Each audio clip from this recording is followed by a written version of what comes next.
Hi everyone. In this session, we're going to talk about OS operations. We're going to talk about resource management and then also protection and security.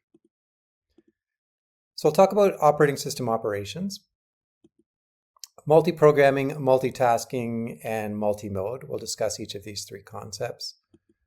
Talk about resource management. And then lastly, a bit of a discussion on protection and security and how this relates to operating systems. First off, though, let's take a look at operations. So an operating system provides the environment for programs to execute.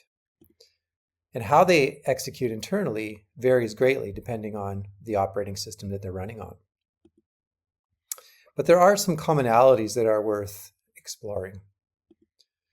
As an example, all operating systems, when powered up, need to have an initial program to run. So the initial startup program that initiates when you start up a system is called the bootstrap. And the bootstrap is responsible for doing a system check and then also starting the process of finding which operating system should be loaded. So this tends to be a fairly simple program.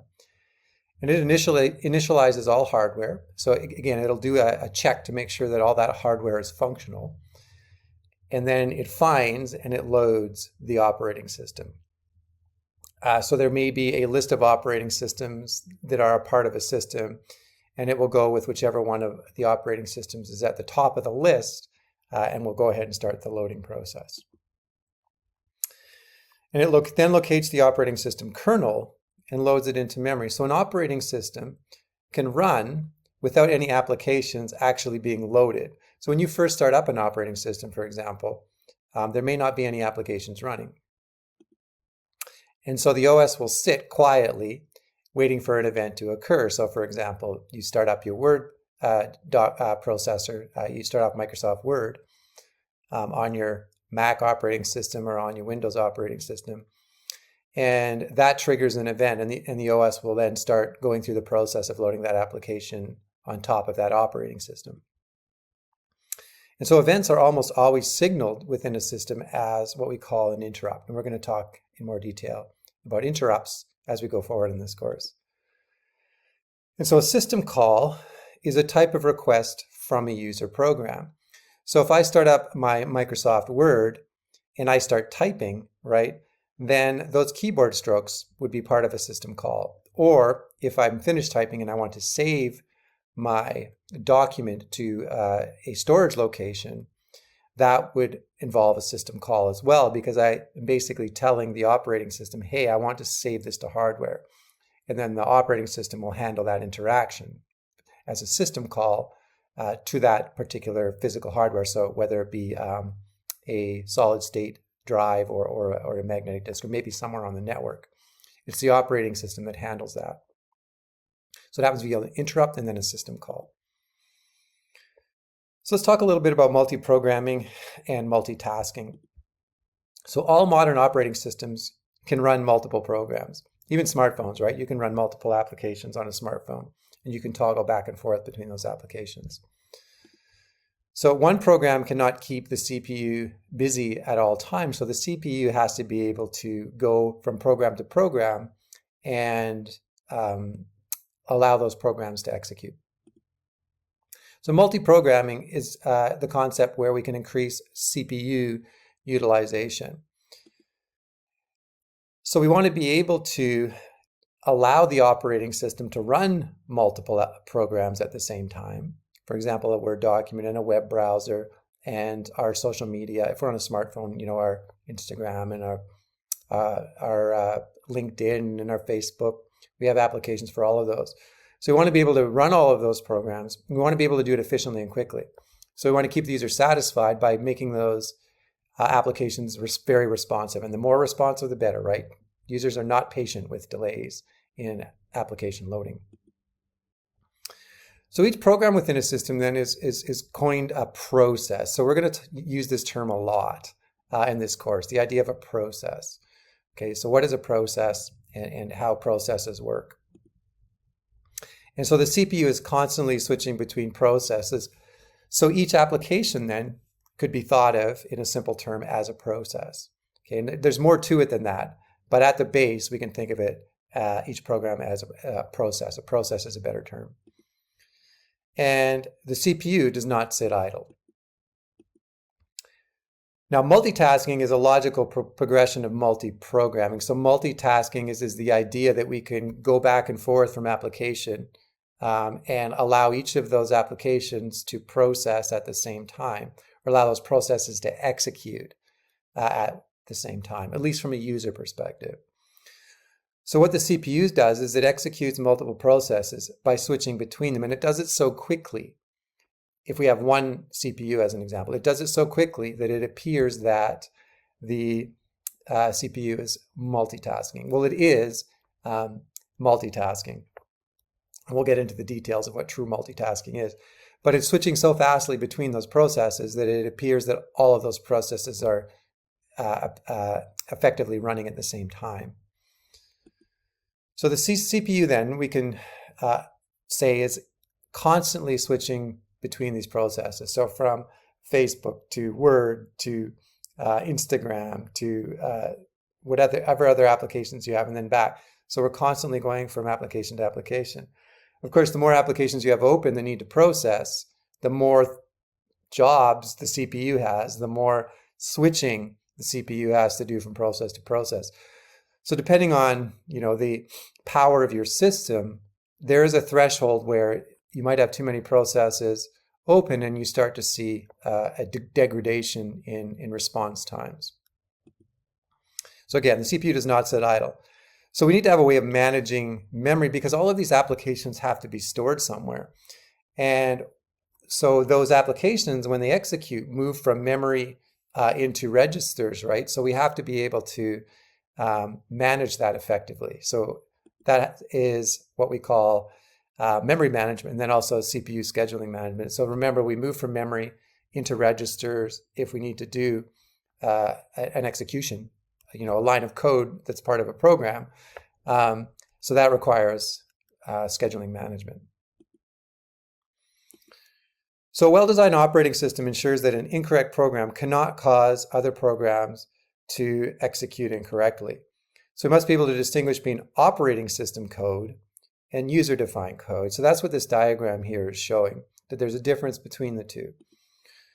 And we have, in most every modern operating system, we have two very separate modes. We have the user mode and we have the kernel mode. Okay, so we're going to talk a lot about user mode and kernel mode and how operating systems handle that transition. And so these two separate modes allow the users to kind of run independently of the system unless an application requests a service from the OS, right? So for example, you want to save your document. So when a user application requests a service from the operating system, it's what's called a system call. Okay, so here we can see we have a system call, and the system must then transition from user mode to kernel mode. So you can see it drops down in here into kernel mode. And it must transition to fulfill the request. So at system boot time, the system starts in kernel mode. So it'll start in this mode here. The operating system is then loaded and starts user applications in user mode, right? So your word processor, for example, and any social media application you have will run up here. But at some point in time, that application is going to want to access system resources. It wants to display to a screen. It wants to save to a disk. So these interactions are happening all the time. So operating systems have to have a way of transitioning quickly and efficiently from this user mode to system mode and then back again. Okay, so once the system call is done, we have to be able to transition back to user mode. Okay. So whenever a trap or interrupt occurs, right, when we transition, the hardware switches from user to kernel, and it does it through simple bit, mode bit, it's called, where when we trap, the mode bit is set to 0, and then the system always switches back to user mode before passing control back to the user program.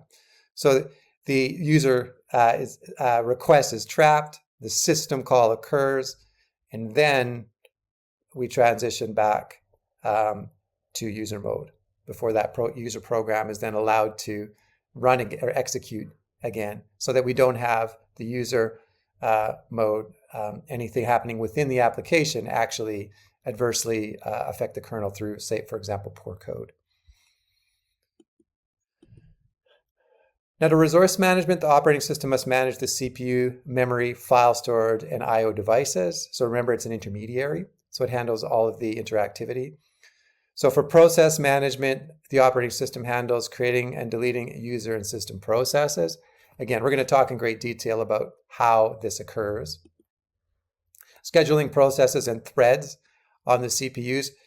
In a few weeks, we'll talk about how processes can spawn threads to be more efficient. It also suspends and resumes processes, provides mechanisms for process synchronization. These are concepts, again, we'll talk about in a few weeks when we get into processes and threads in detail. And it also provides a mechanism for process communication. So message passing in between processes to be able to execute effectively. For memory management, what does the operating system do? It keeps track of memory currently being used and which process is accessing it, right? Allocating and deallocating memory space is needed. So when a process terminates, right, we want to be able to give that memory back to the pool so it can be used again. Deciding which processes and data move in and out of memory, right? For file system, it handles creating and deleting files and directories. So we do, when you're in your operating system and you're accessing file system or in Windows, the file view, anytime we do any changes in there, it's the operating system that's handling that. Supporting primitives for manipulating files and directories, mapping files onto mass storage, right? So storing files, backing up files on other stable storage media as needed. For mass storage management, we have mount and unmount disks, free space, storage allocation, disk scheduling, partitioning, protection. That's all handled by the operating system. And depending on which type of operating system it is, it may handle it differently from another operating system.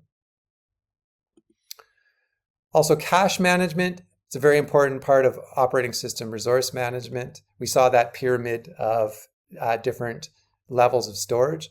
So good design results in greatly increased performance. So we want to optimize moving from slower to quicker medium, depending on requirements of applications, right? So we need to optimize which information is stored in the faster storage system. So basically bumping up the storage of particular applications that need to execute. So if an application needs to execute, that whatever parts of that application, whatever process, whichever threads the need to execute need to be moved up effectively into quicker storage types, L1, L2, L3 cache as an example, right?